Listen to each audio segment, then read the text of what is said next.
Redmi Note 14 4G?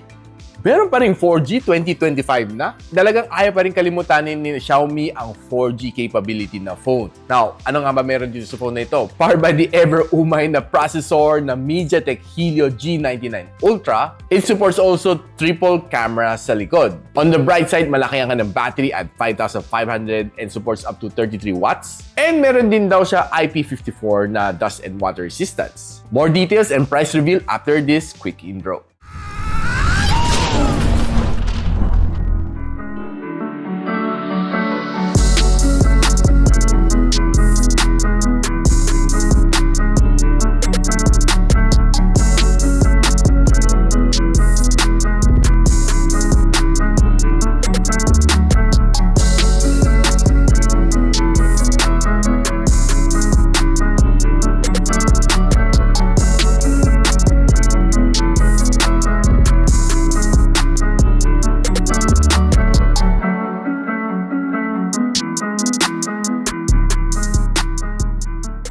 Now, itong Redmi Note 14 4G, meron siyang tatlong variant. 620 gigs of storage is priced at $7,999, which is Shopee exclusive. 828 is priced at $8,999. And 8256 niya is priced at $9,999. More details on the description box below. Now, first thing, pag nahawakan mo itong phone na ito, mapapansin mo flat ang kanyang likod. And ang kanyang camera bump looks exactly the same halos sa iPhones. And ang kanyang mga size is definitely flat na flat. And yeah, it's a plastic frames and matte finish naman siya, so wala namang fingerprints. One good thing dito sa ibabaw, nandiyan pa kanyang audio jack and nandiyan kanyang IR. And it supports also micro SD expansion, so good news. Definitely makapal ang kanyang bezel, at least hindi siya teardrop notch na. And makapal din ang kanyang baba. Form factor for me is just normal, nothing really special. I like yung kanyang 5G variant better pagdating sa aking kamay. Now, like I said kanina during my intro, this phone is being powered by the over-reliable na overly used na Mediatek Helio G99 Ultra. And sa sobrang overly used niya, there are times siguro I would say na medyo inoptimize pa rin niya ng konti. It was able to squeak out a 440,000 points onto the benchmark. I think dati hindi umabot to sa score na ito, no? And ito ang kanyang breakdown score. Ito ang score na tukuha natin sa Wildlife Extreme. Good thing nga, nakatakbo pa ng Wildlife Extreme. Si 5G, hindi tumakbo kasi hindi na support ang Vulkan. Ang Dimensity 7025 Ultra. Itong score na kuha natin sa CPU benchmarking sa Geekbench. Ito naman sa kanang GPU benchmarking. Solid naman ang kanang thermals and it throttled to 87% ng kanang best performance. Now, pagdating sa battery, pinalaki ni Redmi ang kanyang battery. 5,500 mAh, which is, well, 500 mAh still better than yung kanyang mga industry standard, which could last you a little bit longer, no? Let's just say it would add you an hour per day is still quite good din kasi isang oras is malaking bagay pa rin for a phone, no, na daily driver natin. Now, being powered by 32 watts na fast charger, I would say na kaya naman na mag-charge under 2 hours from 0 to 100. Now, if you're asking me kung kaya naman na magtagal ng one whole day, definitely kayang-kaya kasi pinalaki na kanyang battery and G99 is, alam naman natin, hindi naman siya sobrang power hungry, kayang-kaya naman na magtagal as long as you're not heavy gaming and you're not doing any heavy na video conferencing.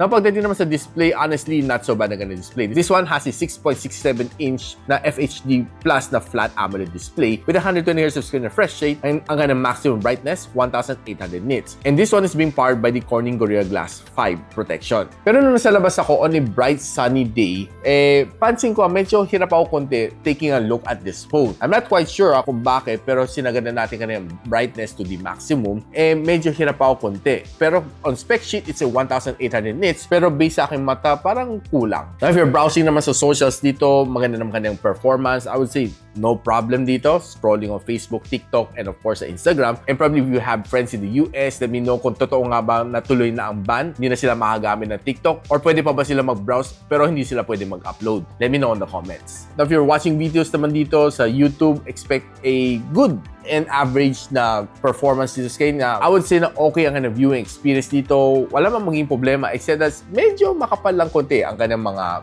bezels dito. I'm definitely not a fan ng mga big bezels. Now, like I said kanina, meron pa rin audio jack tong phone na ito, which is a good sign. And it has dual speaker, 3 butas sa ibabaw and 6 na butas dito sa ilalim. Check lang natin ang sound quality.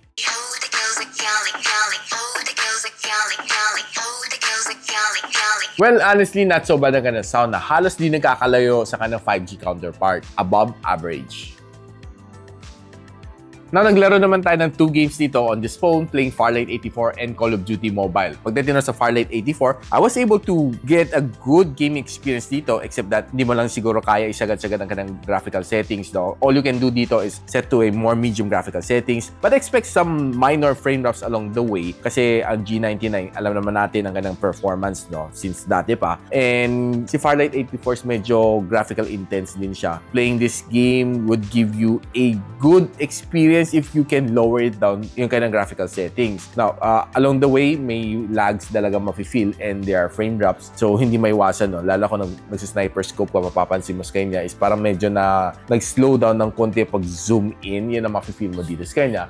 And after 30 minutes of playing VR matches, umabot tayo ng around 42 degrees Celsius ang kanyang temperature. Now, moving on to Call of Duty Mobile, okay ang gameplay dito. Though medyo limited yung kanyang settings dito, you can set to the highest graphical settings na kaya ng game. More of medium graphical settings, no, as compared do sa kanang 5G counterpart, pero the gameplay was smooth. That one I can assure you, smooth ang gaming experience dito sa Call of Duty Mobile, and wala ka nang maging problema along the way. Halos wala na feel the frame drops and lags, and happy naman ako sa gameplay ko dito sa kanya. And playing after 30 minutes, 43 degrees Celsius.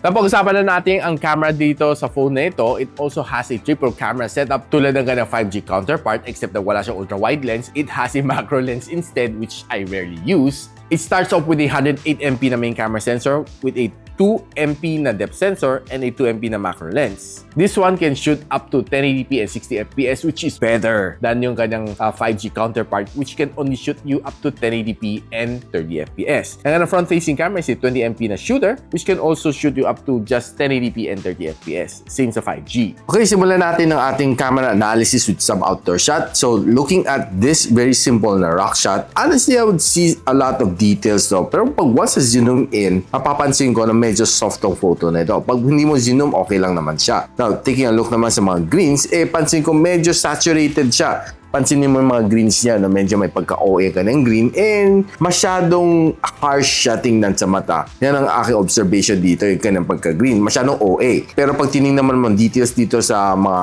ugat na ito, okay naman siya, no? Malinaw. Pero pag zoom in mo, medyo soft din pala siya. Looking at some of this flower shot, mukhang okay naman siya. Same din, pag zoom in mo, medyo blurred. Now, ito probably isa sa mga pinakamatinong shot na nakuha natin. Pag zoomin ko, well, medyo okay pa rin. Intact pa rin mga ganang details. Medyo focus pa rin naman siya. Medyo sharp pa. And taking a look at the photo dito sa Redmi Note 14 5G, mukhang okay naman ang kanyang photo. Looks pretty solid naman. Now, nung nilaro naman natin kanyang zooming capabilities, this is a normal shot, 2 times. And this is a 3 times zoom. Now, after zooming for 3 times, okay naman. Pero pag zoomin mo, makita mo soft na rin pala siya. Now, if you're trying to take some indoor photo at low light, you'll be able to get some nice, decent shot naman. Now, separating the background from the subject, ito, magandang shot na ito. I would say, this is probably one of the best shot na nakuha ko from this phone. Itong shot na ito is okay, pero medyo pansin ko, hindi lang ganun kagandang ka ng color. Now, this is probably another good focus photo na makita mo, magandang pagka-focus sa subject, and maganda rin ka ng pagka-background blur. Now, pag tinignan naman natin mga beans na ito, well, medyo okay naman siya tingnan, pero pag once you-zoom mo, medyo soft na pala siya. Pero this is probably one of the better photos din na nakuha ko dito sa coffee shop. Ang ganda ng kanyang photo dito sa kanyang painting. Now, sa indoors naman, ginamit din natin kanyang zoom lens. This is a normal shot, 2 times zoom, and this is a 3 times zoom. Clear pa rin naman ang mga nakasulat dito after 3 times zooming it. Now, trying the front-facing camera, okay naman ang mga shots na nakuha ko dito. Though medyo madilim lang kunti, kahit medyo may sunlight naman siya. I'm not quite sure kung ba't ganito ang shot na ito, but overall, yung okay naman ang aking mukha. Though pag zoom in mo, makita mo medyo soft siya. And this one is a clear photo at almost the same timeline. Makita mo maaliwas sa mga aking mukha. And this is another outdoor shot. Now, pagdating naman sa indoor, I would say equally nice din naman ang photo. Though medyo soft na siya, makita mo, pag zoom in mo ang mga photos na natin. And most of the time, mukhang okay naman siya pag hindi mo siya zoom, pero pag tinignan mo, pag zoom in mo siya, makita mo talaga na soft na talaga ang photos natin. Kapag ginamit natin front-facing camera, makita mo medyo hirap siya sa lightings, no? Nag-iiba-ibang kulay. Though, one thing to be surprised about this one is hindi siya ganun ka-shaky, ah. Using naman yung rear camera, mas shaky pa nga to kaysa kanyang front-facing camera pag tinignan mo. Though the resolution dito sa rear camera is way better than yung kanyang front-facing camera.